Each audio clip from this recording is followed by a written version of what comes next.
Hello everyone, my name is SurrealBeliefs and welcome to a unit overview for Total War Warhammer's new DLC, Norsca. Havoc will be joining me as we go through each individual unit. We look at the stats and all of their tertiary information. Hey Havoc. How you doing, everybody?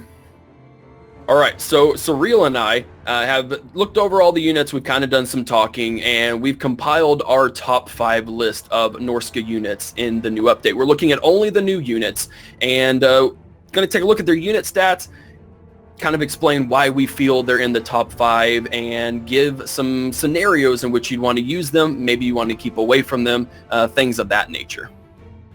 So the purpose of this video is to basically go over each of the new units that are in the Norsca DLC, kind of take a look at their stats, see what they're good at, what they're bad at, and what kind of scenarios they might be good with.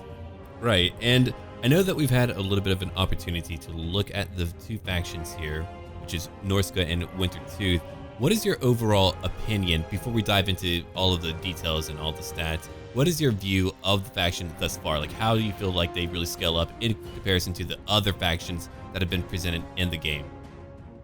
Well, for me, looking at all of the, playing a few battles and looking at the stats, I think this is definitely one of the more flushed out unit factions, even for the whole game, like considering the original ones we started out with. They have a lot of benefits to them. They are very much an anti-monstrous, anti-fast kind of faction. They're meant to counter things that are quick and counter things that are extremely big. Right, and what I did notice too is that over time, I really feel like Creative Assembly begins to really learn how to flesh out each individual faction. Mm-hmm. Creative Assembly takes a little bit to get the ball rolling. They'll have the base game come out, but then they really begin to get it into high gear. And so each DLC that has come out, we've noticed that mechanics are a little bit more fleshed out. You have the 4 gods that you're able to pick from, and clearly we're going to have some things that are adopted to the Warriors of Chaos, I'm quite sure, later on. But like you were saying, what I have noticed about this faction is that they have such a intense ability to keep you in the fight. They are really just a dog-eat-dog type of faction. They want you to be in the dirt and mud with them the entire time because of their abilities like Frostbite, and they have great slugging lords like Wulfric and Throg. Yes. So it's by far, and I think for a lot of people, probably my favorite faction that I've seen in the game thus far. And I guess we'll begin by talking about good old Wulfric. All right, so we're going to take a look at the Skin Wolves. These guys are kind of their own individual unit. They're anti-large. They have a frenzy attack as well as regeneration. Their armor isn't that great, but they make up for it in leadership and speed. Their melee attack's pretty decent, and they actually have a really good charge bonus. We then go to the upgraded version, the Skin Wolves that are armored, and this is where it gets really interesting, and to my opinion, where you'd always want to go if you can, because they get 70 armor. So that is an increase of 55 at the expense of only 10 speed. And if you're looking at multiplayer, plus 150 gold coins, whatever you want to call it, I think is definitely always where you want to go. And then lastly, we get up to the Regiments of Renown, the Maws of Savagery. And these guys really shine. They get a buff to leadership. They have Vanguard deployment, which is awesome, as well as an increase in melee attack and melee defense. These guys are really insane, really fast, and can definitely tie up some units for you to allow to catch up to them. Right. One thing that I really enjoyed about these Skin Wolves in any fight is, one, how quick they are. That allows you to be all over the map. And so you're having to try to fend these guys off the entire time to keep them from your back lines. Not only can they go after your ranged troops incredibly fast, they can take down your horsemen, they can take down a dragon ogre very fast. I did use Knights of Bretonnia against them. I did use dragon ogres to try to fight them. They were all torn down to shreds. Now let's go over a few unique things here for them. Much like the trolls, they also have a weakness to fire. They do have regeneration, but they do take 20% more damage to fire. So a great way to go after them is to use any type of fire damage. And not only do they have their base armor, which for the non-armored variant is very low, they do have a trait that gives them 20% against any type of physical damage at all. So by a default amount, they reduce damage no matter what. So whenever they do have that boost of armor for 150 more gold, they take a lot less damage. And I do want to go ahead and go over real quick the Skinwolf Werekin, and we are kind of like lumping these all in together because they're just variants of the same type of unit entirely. But the Werekin, he's got an ability that gives everyone nearby plus 18 armor and 11% resistance to any missile attack, which means that if you have these guys working in a big ball, a big furry dog ball, which sounds a little bit strange, then you're going to be able to take down any type of large creature incredibly fast, and there's really not a lot that you can do about it unless your foe is able to pin them down in place, which is hard to do because they are few in number, which allows them to disengage pretty fast. It's not like having a group of over 50 knights who are stuck in a bog. So they are definitely, at least to me, in our top 5 of just the most effective units of Norsca. Absolutely. Yeah, especially if you can figure out how to lump that Werekin in, give them even more armor, as well as, like you said, that missile reduction really makes them kind of a nice punching unit as well as a good flanking one. Right. All right, so we have the Fourmere Warriors. This is one of the more interesting units in the Norsca DLC. They're kind of all one-eyed reptilian creatures. The really cool thing about them is they're maces, but they are monstrous infantry unit. They are very heavily armored. They have an armor rating of 110, and if you're looking stats-wise, I think one of the main units, if you want to compare them to like Chaos, the Chosen Axe Infantry, they have an armor of 120, but anything else under that is 100. So they actually have a ton of armor that you're going to be able to use pretty effectively. Not to mention they have armor piercing attacks, armor sundering attacks, which means they're going to be able to break down other enemy armor. Leadership is relatively high. Melee attack actually does a magic attack as well. And then the weapon strength of 80, which of course is armor piercing. They just have a lot of really heavy things about them. Not the fastest units. They're Fourmere Warriors with great weapons. You're not seeing much of a buff aside from the anti-large factor, because again, with other great weapons units, their kind of thing is their ability for armor piercing, but you already have that with the regular Fourmere Warriors. Right. So you'll see an increase in weapon strength, but a decrease in melee attack and melee defense. But again, they're going to be a very good anti-large unit.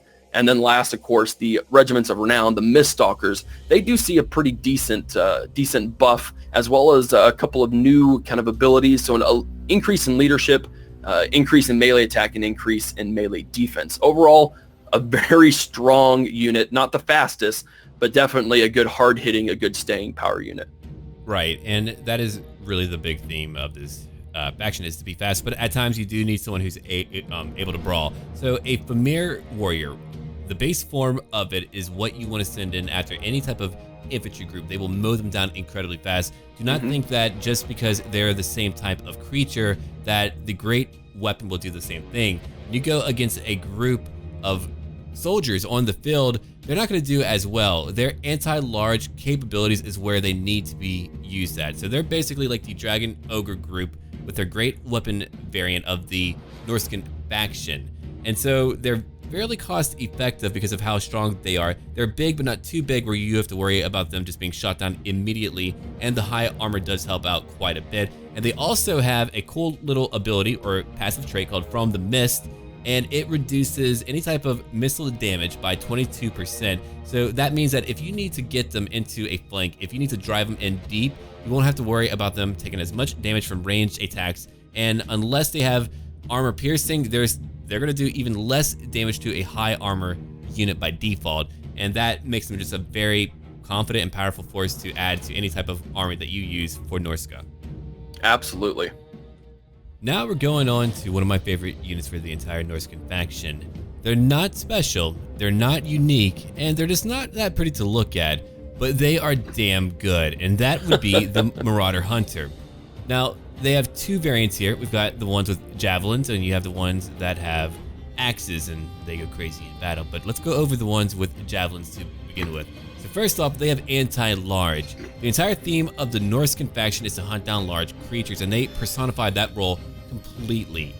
So they're also a decent melee combatant. They can't go toe-to-toe with some knightly squad charging through their ranks. That's not true, no, but they can at least stay in a fight for a period of time if they have to be. So they have very low armor. They're meant to. They are hunters. And all of their stats are just really not that impressive. But what is impressive, again, is their anti-large abilities. And so whenever you focus on any large creature with your Marauder Hunters, it melts away completely. So you can have them in the back of your line, you can have them on a flank.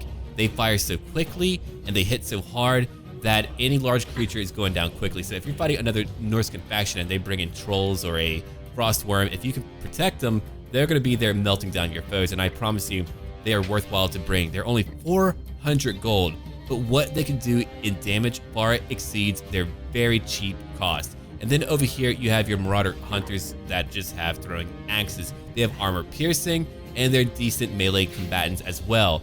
So you want them to flank your foes in a fight. That can be kind of hard to manage because fights in Warhammer kind of devolve into weird little blobs all over the field. But if you can manage to get them on a flank of a foe, like a dwarf force, they can definitely do a lot of damage. But I will say that my favorite one, because of their cost and their power, would be the Marauder Hunter with a javelin. Yeah, I definitely agree. I mean, your Marauder Hunters, the axe-throwing close quarters infantry variant certainly has its place. But I mean, if you compare the stats, I mean, you're getting armor-piercing missiles with the Marauder Hunters, which is great. But the Marauder Hunters with javelins, they have a much more extended range. They have twice the ammunition, a little bit higher missile damage, and especially at, 150 gold less, I would rather bring, 4 units or 5 units of Marauder Hunters with javelins than even just 3 or 4 units of the Marauder Hunters, because it's just you can just field more of them for a lesser cost, and that definitely has its benefits. Right.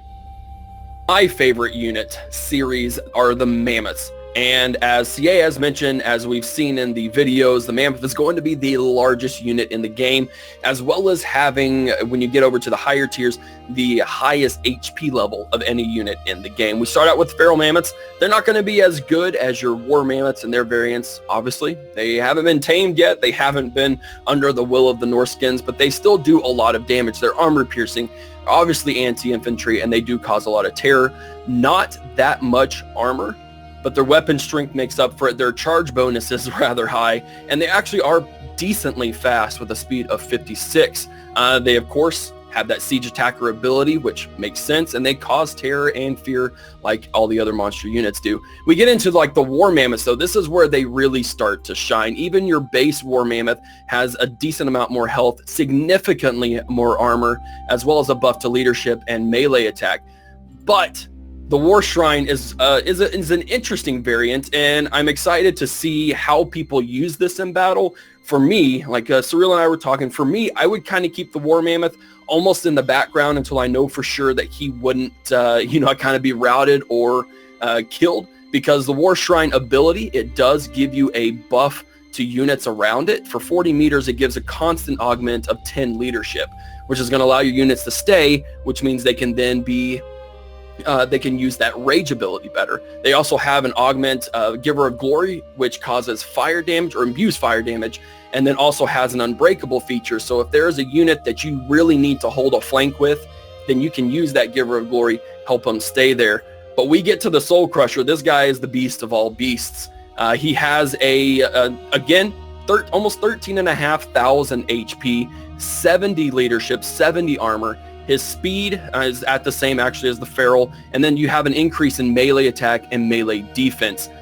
This guy, I mean, it's not going to be easy to kill this, even with throwing everything. The only thing, obviously, you could even be a good counter for, as we mentioned in the previous thing, the Marauder Hunters. This would be a good target for those Marauder Hunters, would be that War Mammoth, and that's really the only way you're going to take them down, is with a lot of anti-large units. What do you think, Surreal?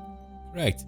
Yeah, I mean, their one weak point is that they're very large, which makes them a focal point for any force to try to take them down quickly. But here's the kicker for that. When you're busy trying to take down that mammoth that has over 12 to 13,000 health, depending on which one you pick, your entire army might be dead at that point. And you've got to spend so much time trying to kill it, and you have to kill it. If you do not get rid of this creature, it will stay there. And it attacks so quickly that it will kill at least over 800 in any fight. And I can guarantee you that if you go into a fight and you let it linger at any point, it's just going to destroy. So yeah, you definitely need to take it down quickly and promptly. And to be blunt, like, unless I play a lot more and I figure things out, I don't know the proper meta on how to take these down. But yes, if you have another Norscan faction, which you pretty much need, having anti-large will definitely whittle them down.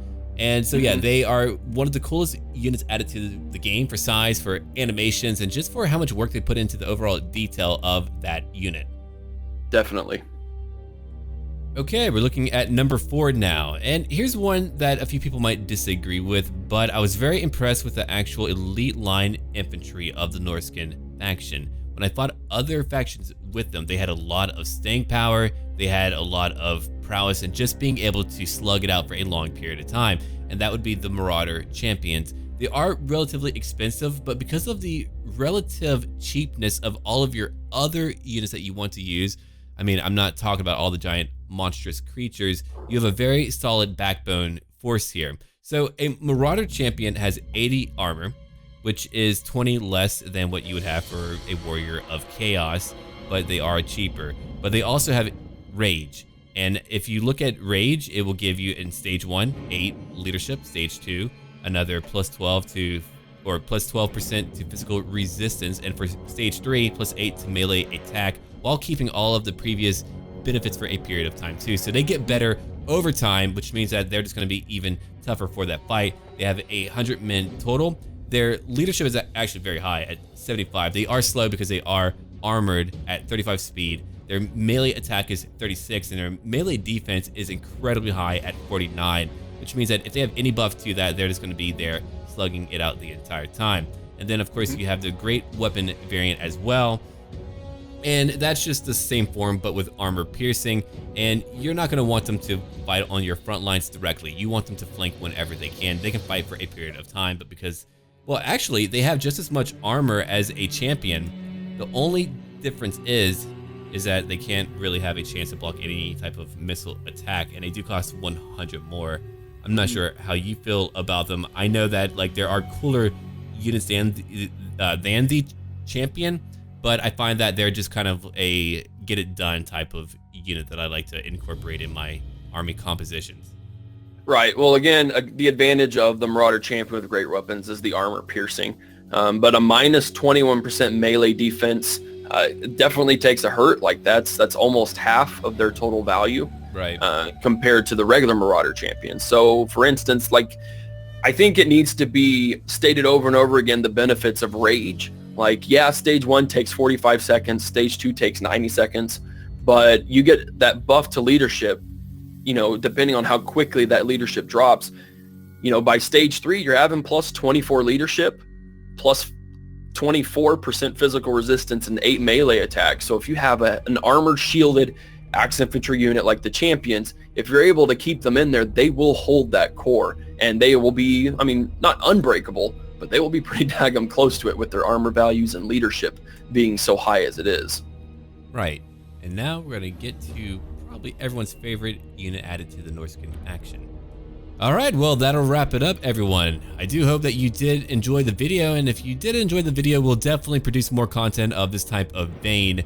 And don't worry, if you look down below, you can find Havoc's channel, and you can find mine as well. So if you want to sub to each of our channels, you can check us both out. We do a lot of Warhammer based content, and we'll be doing more videos of this type in the future as well. Anything that you want to add, Havoc? It's just really cool. I like this style of trying to do new things, bringing in kind of a collaboration for these quick videos. I'm excited for the new DLC. There are a lot of really good things about Norsca, and I'm excited to see what you guys do with it as well. So if you want to join either of our Discords, those will be in the description links as well. We both have spots where you can share screenshots, share stories, things of that nature. It'd be really, really exciting to see what you guys do as well. Yeah, so in conclusion, why don't you share your top 5 units down below, and thank you for watching, and as always, until then. Peace.